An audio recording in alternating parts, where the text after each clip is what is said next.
Appelés à gagner la victoire dépend de nous. Alors dans Apocalypse, au chapitre 2 du verset 1 à 7, Jésus parle aux différentes églises et il commence par Éphèse et il les dit. Écris à l'ange de l'église d'Éphèse. Je connais tes œuvres, mais ce que j'ai contre toi, c'est que tu as abandonné ton premier amour. Souviens-toi donc d'où tu es tombé, repens-toi et pratique tes premières œuvres. Sinon, je viendrai bientôt à toi et j'enlèverai ton chandelier de sa place, à moins que tu ne changes d'attitude. Au vainqueur, je donnerai à manger du fruit de l'arbre de vie, qui est dans le paradis de Dieu. Et on continue, toujours dans Apocalypse 2, du verset 12 à 17. Et là, il s'adresse à l'église de Pergame. Mais j'ai certaines choses contre toi. Tu as là des gens attachés à la doctrine de Balaam. Repens-toi donc, sinon je viendrai bientôt à toi, et je les combattrai avec l'épée de ma bouche. Au vainqueur, je donnerai à manger de la manne cachée, et je lui donnerai un caillou blanc. Sur ce caillou est écrit un nom nouveau que personne ne connaît, si ce n'est celui qui les reçoit. Et on peut continuer à voir les messages aux autres églises dans l'Apocalypse, le chapitre 3 et le chapitre 2. Dieu attend que ses fils gagnent et que ses bénédictions en dépendent. Le message est qu'il sera bon de ne pas apparaître devant le trône de Dieu sans avoir pris la croix et gagné la bataille particulière à laquelle il nous appelle dans cette vie. Acceptons-nous cette réalité que nous sommes appelés à gagner ou à mourir dans cette tentative? Il n'y a pas de disposition pour la lâcheté. La peur hors de contrôle dans le plan de Dieu pour chacun de nous. Dieu a dit à Jérémie, et on le voit au chapitre 1 du verset 4 à 17, « La parole de l'Éternel m'a été adressée. Avant de te former dans le ventre de ta mère, je te connaissais. Et avant que tu naisses, je t'avais consacré. Je t'avais désigné prophète pour les nations. J'ai répondu, « Ah, Seigneur, Éternel, je ne sais pas parler, car je suis trop jeune. » L'Éternel m'a dit, « Ne prétends pas que tu es trop jeune, car tu iras trouver tous ceux vers qui je t'enverrai, et tu diras tout ce que je t'ordonnerai. N'aie pas peur d'eux, car je suis moi-même avec toi pour te délivrer, déclare l'Éternel. Vois, aujourd'hui je te confie une responsabilité envers les nations et les royaumes, celle d'arracher, de démolir, de faire disparaître et de détruire, de construire et de planter. La parole de l'Éternel m'a été adressée. Que vois-tu, Jérémie? J'ai répondu, je vois une branche d'amandier. Et l'Éternel m'a dit, tu as bien vu, car je veille à ce que ma parole s'accomplisse. Je prononcerai mes jugements contre la maison d'Israël, eux, à cause de toute leur méchanceté, parce qu'ils m'ont abandonné et ont fait brûler de l'encens, en l'honneur d'autres dieux, parce qu'ils se sont prosternés devant ce que leurs mains avaient fabriqué. Quant à toi, tu attacheras ta ceinture autour de ta taille, tu te lèveras et tu leur diras tout ce que je t'ordonnerai. Ne tremble pas en leur présence, sinon je te ferai trembler devant eux. Et ne sois pas consterné par eux, afin de ne pas être désolé par leur présence. Dieu donne à Jérémie du pouvoir divin qui le protégera, mais en même temps, cela lui aura fait peur, c'est-à-dire confus, assourdi, paniqué, si jamais Jérémie n'obéissait pas. Ainsi Dieu appelle aussi chacun de nous. Notre appel n'est pas le même que Jérémie. L'appel de Dieu pour chacun de nous est certainement différent, mais il y a pour chacun un appel. Dans Galates 1, du verset 15 à 18, il est dit « Dieu m'avait mis à part dès le ventre de ma mère et m'a appelé par sa grâce, lorsqu'il a trouvé bon de révéler son Fils en moi, afin que je l'annonce parmi les non-juifs. Je n'ai consulté personne, je ne suis même pas monté à Jérusalem, vers ceux qui étaient apôtres avant moi, mais je suis aussitôt parti pour l'Arabie, puis je suis retourné à Damas. 3 ans plus tard, je suis monté à Jérusalem pour faire la connaissance de Pierre, et je suis resté 15 jours chez lui. Paul s'est assuré qu'il découvrait son appel à fond, même si cela prenait des années. Alors il s'est appliqué sans réserve et tout seul. Et c'était la base de son succès pour le Seigneur. Nous sommes appelés à faire la même chose dans notre appel. Jésus donne l'exemple aux disciples, qui sont passés de victoire en succès et sont devenus de toutes les églises jusqu'à notre jour les vrais emblèmes. Maintenant c'est à nous et à chacun de nous. Nous sommes appelés à gagner. Dans Apocalypse au chapitre 21 du verset 2 à 7, « Je vis descendre du ciel d'auprès de Dieu la ville sainte, la nouvelle Jérusalem, préparée comme une mariée, qui s'est faite belle pour son époux. J'entendis une voix forte venant du ciel qui disait, « Voici le tabernacle de Dieu parmi les hommes. Il habitera avec eux, ils seront son peuple, et Dieu lui-même sera avec eux. Il sera leur Dieu. Le vainqueur recevra cet héritage. Je serai son Dieu, et il sera mon fils. » Avant d'éteindre l'appel que Dieu a pour nous, un bon mariage, des enfants, un soutien financier, des vrais frères en Christ, une bonne et fructueuse mission d'évangélisation, une guérison, une libération, ou le baptême du Saint-Esprit, nous trouverons toujours et sans exception que nous devrions d'abord gagner l'obstacle de l'ennemi. Pierre dit dans 1 Pierre au chapitre 4 du verset 12 et 13, « Mes bien-aimés, ne soyez pas surpris de la fournaise qui sévit parmi vous, pour vous éprouver, comme s'il vous arrivait quelque chose d'étrange. Réjouissez-vous au contraire de la part que vous prenez aux souffrances de Christ, afin d'être aussi dans la joie et dans l'allégresse lorsque sa gloire sera dévoilée. » En Jacques au chapitre 1 verset 12, « Heureux l'homme qui tient bon face à la tentation, car après avoir fait ses preuves, il recevra la couronne de la vie que le Seigneur a promise à ceux qui l'aiment. » Le fait, c'est que nous n'entrerons en aucune manière dans la volonté de Dieu sans avoir d'abord combattu avec nous-mêmes. Je compterai les oppositions que l'ennemi va provoquer, c'est garanti.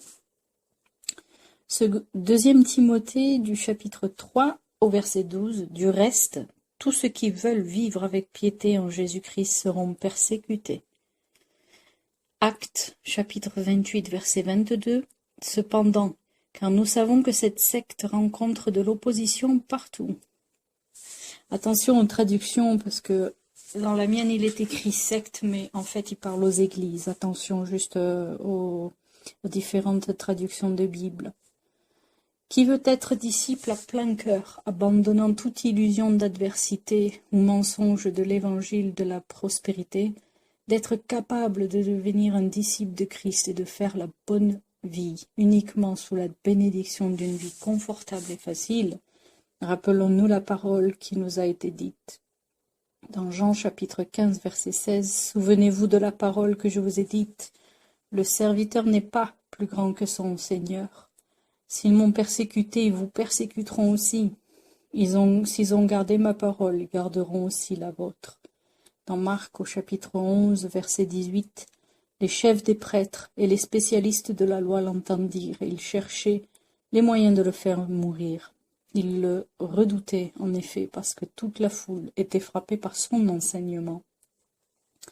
Dieu nous appelle à une vie de victoire, mais cela dépendra si nous nous donnons ou non à 100% tout notre cœur à Dieu. Jésus dit dans Luc chapitre 14, versets 34 et 35, « Le sel est une bonne chose, mais si le sel perd sa saveur, avec quoi la lui rendra-t-on ? Il n'est pas bon ni pour la terre, ni pour le fumier, on le jette dehors. Celui qui a des oreilles pour entendre, entende. » Au verset 33, en remontant un petit peu toujours dans Luc, chapitre 14, « Ainsi donc, aucun de vous, à moins de renoncer à tout ce qu'il possède, ne peut être mon disciple. » Étrange, au fur et à mesure que nous abandonnons tout pour le Seigneur, plus son onction en nous se multiplie. Exactement le contraire de ce que le monde nous apprend. Le monde et ses écoles athées enseignent « prends, empoche, La richesse accumulée est un signe de réussite. Plus tu es élevé, plus tu seras égoïste, bla bla bla. Mais qu'est-ce que Dieu nous dit? L'exact contraire. Dans Ézéchiel au chapitre 11, 1 à 2, dans l'Ecclésiaste, chapitre 11, versets 1 à 2, les paroles de l'Ecclésiaste, fils de David, roi à Jérusalem, comble de l'inconsistance, dit l'Ecclésiaste, comme de l'inconsistance, tout n'est que fumée. Dans les Proverbes 11, 24, l'homme qui donne avec largesse devient encore plus riche. L'autre qui épargne à l'excès ne fait que s'appauvrir. Luc 8, 18. Faites donc bien attention à la manière dont vous écoutez, car on donnera à celui qui a, mais à celui qui n'a pas, on enlèvera même tout ce qu'il a et qu'il croit d'avoir. Dieu fait souvent les choses à l'opposé du monde. Dieu a ses plus grandes victoires des échecs les plus apparents. David est devenu roi d'Israël, fuyant toujours devant le roi Saül. Paul a fondé ses églises en fuyant devant les persécuteurs, les Juifs. Jean a écrit la plus grande prophétie biblique, l'Apocalypse, alors qu'il était prisonnier sur l'île de Patmos. Les plus grands martyrs ont gagné en mourant dans les arènes ou comme Pierre, crucifié à l'envers. Jésus ne pouvait se relever qu'après avoir été exécuté en tant que criminel et faux prophète. Quelle sera la manière dont Dieu remportera sa grande victoire dans notre vie? Selon les précédents de l'histoire du peuple de Dieu, rien de glorieux ou de bonne réputation ne peut être attendu selon les critères de jugement du monde. Luc 9, 24. Car celui qui voudra sauver sa vie la perdra, mais celui qui la perdra à cause de moi se la sauvera.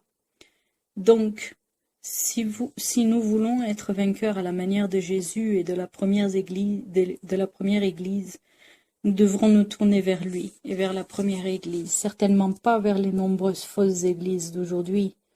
Voici un article que j'ai lu récemment. Sur la pédophilie, le diocèse de Brooklyn paie 27 millions de dollars et demi pour éviter le procès.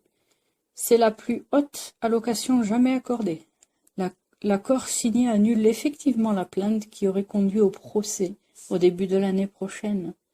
27 millions de dollars d'offres que ces mercenaires ont dérobées aux offres que les pauvres malheureux qui les suivent leur ont données, leurs saints, leurs statues de diverses madones, etc. Jésus a donné son point de repère pour ces types de hiérarchie des pharisiens religieux d'aujourd'hui. Matthieu 23, alors vous pouvez lire du verset 2 jusqu'à 34, parce que moi je vais le survolter. Les spécialistes de la loi et les pharisiens se sont fait des interprètes de Moïse. Tout ce qu'ils vous disent de respecter, faites-le donc et respectez-le.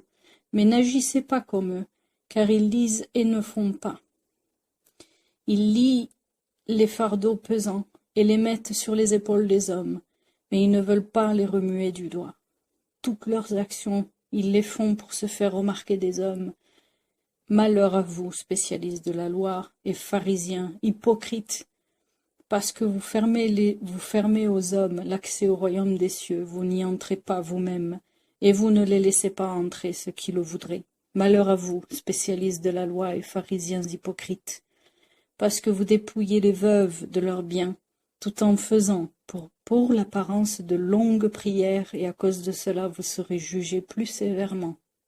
Malheur à vous, spécialistes de la loi et pharisiens, hypocrites, parce que vous ressemblez à des tombeaux blanchis, qui paraissent beaux de l'extérieur et qui à l'intérieur sont pleins d'ossements de mort et de toutes sortes d'impuretés.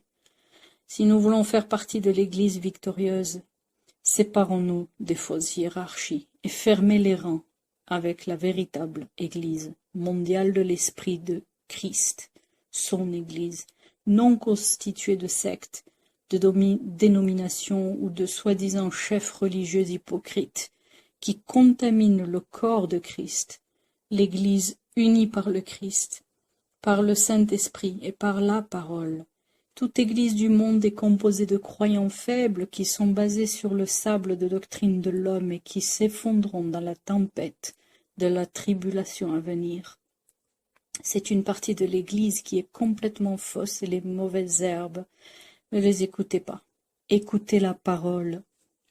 Seule l'Église fidèle qui a appris à suivre la parole et non l'homme sera l'épouse de Christ, et viendra victorieuse à travers les tribulations, et jusqu'à ce que tout le reste tombe comme une maison sur le sable. Comme il est écrit, Matthieu 7, 24 à 27. C'est pourquoi, toute personne qui entend ces paroles que je dis et les met en pratique, je la comparerai à un homme prudent qui a construit sa maison sur le rocher. La pluie est tombée, les torrents sont venus, les vents ont soufflé, et se sont déchaînés contre cette maison. Elle ne s'est pas écroulée, parce qu'elle était fondée sur le rocher. Mais toute personne qui entend ces paroles que je dis, et ne les met pas en pratique, ressemblera à un fou qui a construit sa maison sur le sable. La pluie est tombée, les torrents sont venus, les vents ont soufflé, et se sont abattus sur cette maison. Elle s'est écroulée, et sa ruine était grande. Et Dieu appelle son Église fidèle dans 1 Pierre, chapitre 1, du verset 3 à 7. Béni soit Dieu, le Père de notre Seigneur Jésus-Christ, conformément à sa grande bonté. Il nous a fait naître de nouveau à travers la résurrection de Jésus-Christ pour une espérance vivante, pour un héritage qui ne peut ni se détruire, ni se souiller, ni perdre son éclat. Il vous est réservé dans le ciel, à vous, qui êtes gardés par la puissance de Dieu au moyen de la foi, pour le salut prêt à être relevé dans les derniers temps. C'est ce que fait votre joie, même si maintenant, puisqu'il le faut, vous êtes pour un peu de temps attristés par diverses épreuves. Ainsi la valeur éprouvée de votre foi, beaucoup plus précieuse que l'or, qui est périssable et que l'on soumet pourtant à l'épreuve du feu, aura pour résultat la louange, la gloire et l'honneur lorsque Jésus-Christ apparaîtra. Dans Isaïe 65, verset 9, « Je ferai sortir de Jacob une descendance et de Juda, celui qui prendra possession de mes montagnes, c'est que j'ai choisi, en prenant possession, mes serviteurs y habiteront. »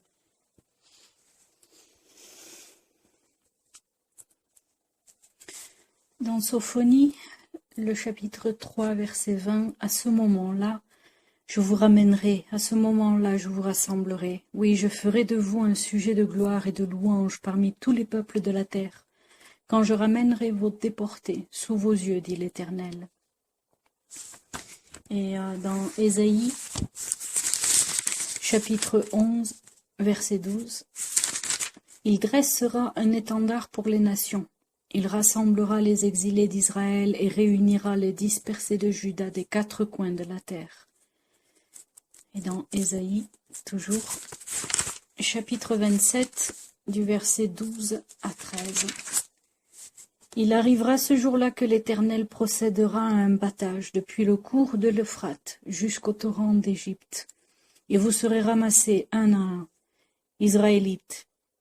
Ce jour-là, on sonnera de la trompette. Alors ceux qui étaient perdus en Assyrie ou réfugiés en Égypte reviendront et se prosterneront devant l'Éternel sur la montagne sainte à Jérusalem. » Dans Ézéchiel, chapitre 28, du verset 25 et 26. « Voici ce que dit le Seigneur, l'Éternel, en rassemblant la communauté d'Israël de tous les peuples, chez lesquels elle est éparpillée, je manifesterai à travers eux ma sainteté aux yeux de nations. Les Israélites habiteront leur territoire, celui que j'ai donné à mon serviteur Jacob. Ils y habiteront en sécurité. Ils construiront des maisons et planteront des vignes. Ils y habiteront en sécurité, car j'aurai mis en œuvre mes jugements contre tous ceux de leurs voisins qui les méprisent. Ils reconnaîtront alors que je suis l'Éternel, leur Dieu.